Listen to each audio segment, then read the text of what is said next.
Oh, geez. Okay, all right. Here we go. Let's see who gets on with us.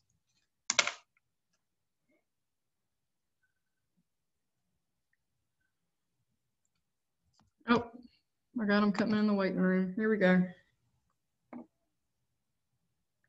Hey, good morning. Got everybody coming in the waiting room. Let me get everybody in here. Sorry.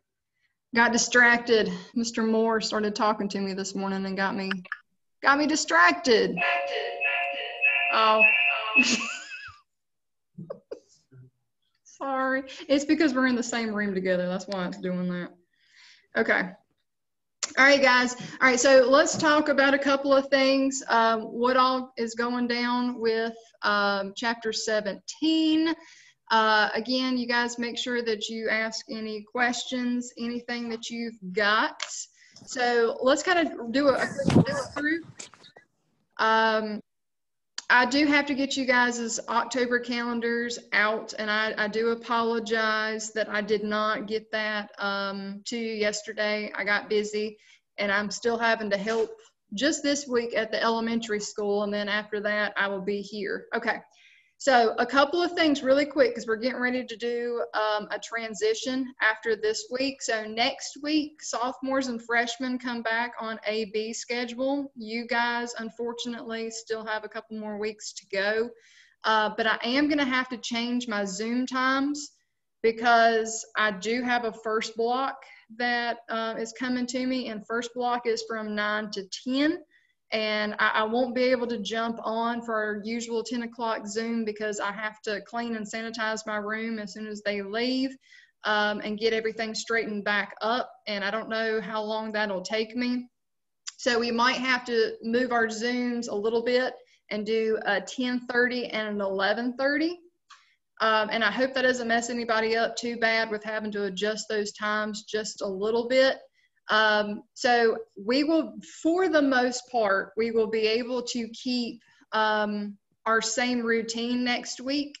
I just won't be able to contact anybody first thing in the morning until after my first block is over. And then I'll be able to get up with you to answer any questions. And then, like I said, we'll still do our Zooms. We're just going to have to move the times just a little bit. Okay. All right. So we're going to go ahead and get into our packets. You don't have any section questions for 17. It's just a set of IDs, and you're doing just 1 through 30. I know when I put it in the Google Classroom, it pops up as 2 sections of 1 through 30. You're only doing 1 section. That's just for if you were in the classroom, that would be a way for me to conserve paper, and I'd cut it in half. You get it, right? Okay, so let's go ahead and knock this out. And some of this is review from that last section of chapter 16 from last week. So the good news is that, you know, some of that stuff that we might not have done a good job going in depth on, we will do that this week as we get into the 1920s. And if you are an honors student, I'm going to be posting Honors Project 3. I know you're super excited to hear that. But you only have 4 total. So the fact that we're already on Honors Project 3 should be exciting to know that you're on the downhill slope of all that. Okay. All right, let's get to it. So this is fill in the blank. So it'll be pretty quick, short, fast. You should be on 17-1, fill in the blank. If you don't have the packet, then, you know, just 1 through 11 on paper, and then throw it in a Google Doc later is fine. Okay, so here we go. Number 1, or section 1 says, the presidency of Warren Harding was marred by scandal. I told you this fun fact last week that Warren G. Harding is one of the top 10 worst presidents in American history. He smoked, he drank, he gambled, and he drank during a time of prohibition. And if you don't remember what prohibition is, it's prohibiting alcohol. Alcohol is illegal for 10 years. That's a good thing to remember. 10 years. U.S. is without alcohol for 10 years in the United States. So during that time, he continued to drink. And if anybody shouldn't break the law, it should not be the US president, right? I mean, seriously. So anyway, Harding is going to make several distinguished appointments to his, here's your blank. The answer is cabinet. So write that in the blank. For number 1, cabinet. And cabinet, it's talking about his secretaries, Secretary of State, Secretary of Defense, Secretary of the Treasury, all right? There's 15 secretaries total. So it's the secretaries and the White House staff that make up his cabinet. So anyway, and of course that includes Charles Evans Hughes, Herbert Hoover, and Andrew Mellon. All right, number 2. Harding also gave high-level jobs to his friends. That goes in the first blank. First blank is friends. And political allies is the second blank. Political allies. All right, so that's not really a good thing, you know, because sometimes your friends aren't going to do the best jobs, you know. We're supposed to be giving government jobs to people that are educated and qualified. Again, it's another reason why he doesn't do such a good job as president. So anyway, we're just ticking the list as to all the reasons why he was not a good decision for the early 20s presidency. Number 3. Harding's head of the Veterans Bureau sold scarce medical supplies. I know it's a small blank, squeeze it in. Medical supplies. Yeah, so medical supplies from veterans hospitals and kept the money at a cost to the taxpayers of $250 million. $250 million. Yeah, so there's a lot of scandals that happened during his presidency. You should be able to see that his list is ticking up pretty quickly. Number 4, Harding's Secretary of the Interior was secretly bribed by Albert Fall. Albert, I'm sorry. A-L-B-E-R-T. Albert Fall. And it's just F-A-L-L. Albert Fall. And this was in an incident that became known as, and here's the scandal, Teapot Dome. That's what goes in that last blank in number 4. Teapot Dome. So it's known as the Teapot Dome scandal. All right, so the Teapot Dome scandal is one of the many questions that we have about Harding's administration. We really don't know if Harding knew about this scandal. He is going to die in office. They suspect, or it was claimed that he had either a heart attack or stroke, even though there is some suspicion. I told you this, guys, last week. There is some suspicion that his wife poisoned him because she found out he was cheating on her. And we don't know what it really was because she would not let them do an autopsy on the body to find out cause of death. Yes, these are facts, guys. These are facts. Okay. Number 5. Attorney General Harry Daughtry participated in a bribe involving a German-owned American company and its valuable chemicals. That's your blank for number 5, chemicals. So again, I don't know how much I can say that just all these scandals and things just, there's good reason why he makes the top 10 list as having a terrible presidency. Number 6 says, rather than testifying under oath, Daughtry claimed, whoops, hold on, I lost my place.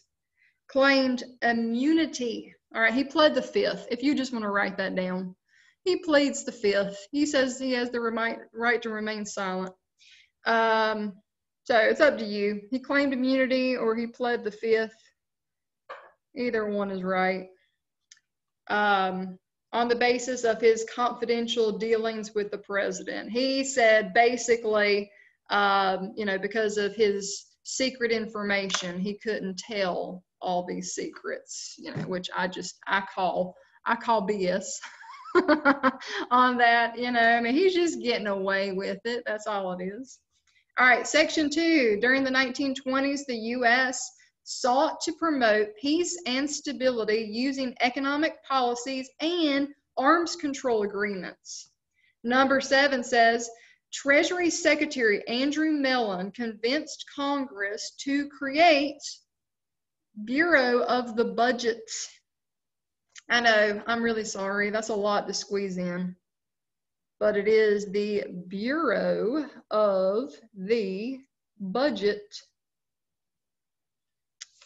in order to track government spending. So just squeeze that in as best you can. Bureau of the Budget. Number 8 says the idea that lower taxes cause the economy to grow by increasing consumer spending is known as supply side. And that's actually one of your IDs. And it's supply-side. Supply side. And actually a lot of these are on your list of IDs for this unit, if you haven't noticed that already. Supply side economics for number 8. All right, number 9 says Herbert Hoover sought to promote economic growth with his philosophy of individualism. All right, it's a fancy word, but that is what we have for number 9. Individualism. Individualism, which encouraged businesses to form trade associations. Now, don't forget about Herbert Hoover, okay? He is part of the president's cabinet, and he's going to be a future president. He is actually the president that we have whenever the Great Depression begins. So keep him in mind, he's not disappearing. He's part of the cabinet during the early 1920s. And then he runs for the presidency in 1928. So he is a future president. Okay. All right. We got 2 more. Number 10. In 1921, representatives from 8 nations come to the U.S., United States. You can abbreviate and just put U.S. if you want to.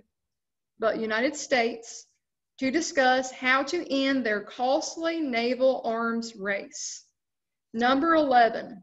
One of the most notable foreign policy achievements of the Coolidge administration was the Kellogg-Brand Pact. All right, I'm going to throw you a bone. That might be on your list of IDs, but I'm going to help you spell it to make sure we get it right. So Kellogg is Kellogg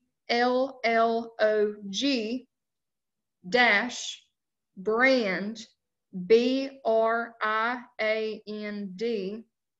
and then pact is PACT.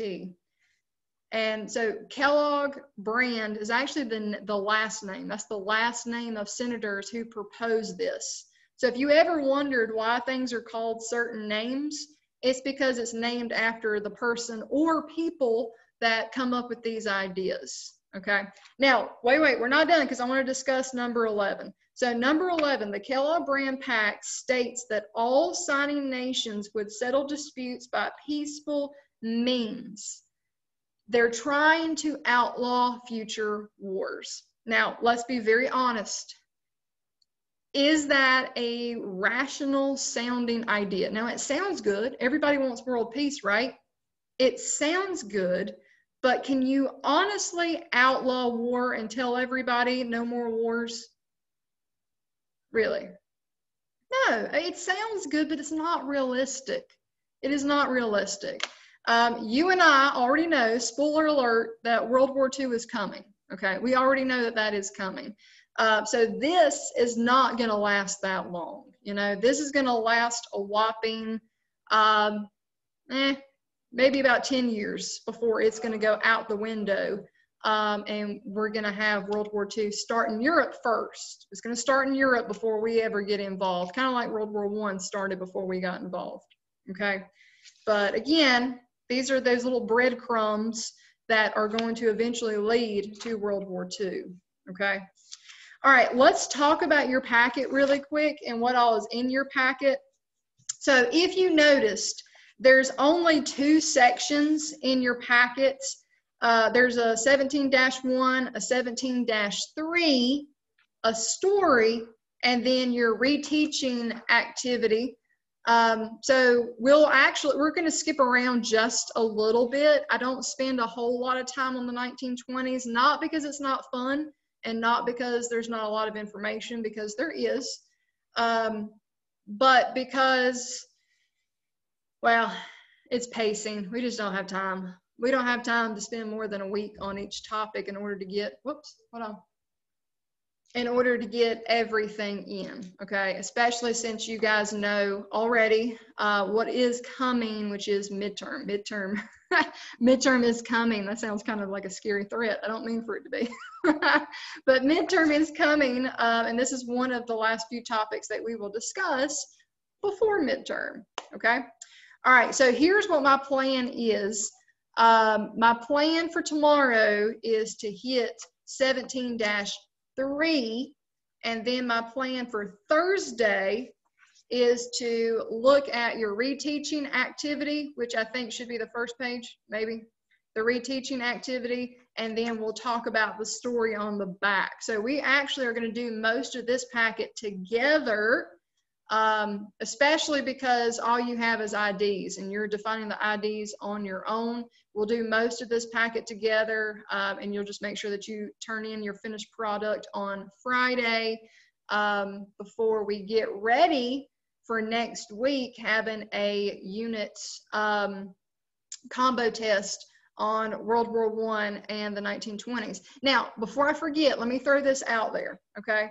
There's only been a handful of people that have come on different days to take test or quizzes in person.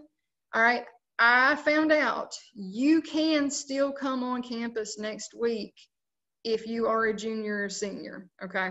That is perfectly okay. You just can't come when I have class, which is first block. Can't come first block, but if you want to come and you still want to do test or quizzes in person, that is fine, okay? The only thing that I need to check is I need to find out if you're allowed to come during second and third block, like what you usually have me as, or if you have to wait and come during 5th block. We do have a new 5th block right now, and that 5th block is for us to work with virtual only students. So let me ask that question, and I will confirm with you what your options are, okay? So yes, you do have that combo test next week on, what do I have it as? I think I have it as Monday. Sorry, I will get you your October calendar this afternoon so that you know what's coming up. But we will review like we normally do. I will have my Zooms. We're just gonna have to scoot the times a little bit. And then if you wanna come in person and take those assessments like you normally would, that is completely fine too, okay? The only thing I need to figure out is what time can you come? So I'll get back to you on that. All right, so questions, comments, concerns? Or did anybody miss one and you need me to go back over it? No, okay. The biggest thing that I really miss, and I'm going to do a better job of doing those videos this week, is last week, the last 2 weeks really, I've tried something different, and I've tried to incorporate the information you're learning in your PowerPoints through Zoom instead of having to have separate videos for the information. But I think this week I'm going to go ahead and make those extra videos so that you can go in. This is optional. But if you want to go in and watch those extra videos to try and get a little bit more depth and information out of what's in your PowerPoints and your notes. But when we're in person, we'll finally be able to go over our PowerPoints and notes together. And I think for a lot of you, that might help you not only get the information better, but better test and quiz scores, especially if you feel like when you've come to me in person, you feel like you get it better. I don't know. we'll see. All right, guys. If everybody's good, then we'll call it a day. Does anybody need anything? Ashlyn, Blake, Justin, anybody need anything? Everybody give me the thumbs up emoji so I know that you're good. You're all right. What is that? The reactions icon that you can hit the thumbs. There we go. Okay, yes, we got some thumbs up happening. We're all right. Justin, don't leave me hanging. Don't leave me hanging. Thumbs up. Or at least tell me you're okay. That's maybe. Thumbs up, I guess. Okay. All right, there we go. All right, we're good. Okay. All right. Happy Tuesday. Bye, guys.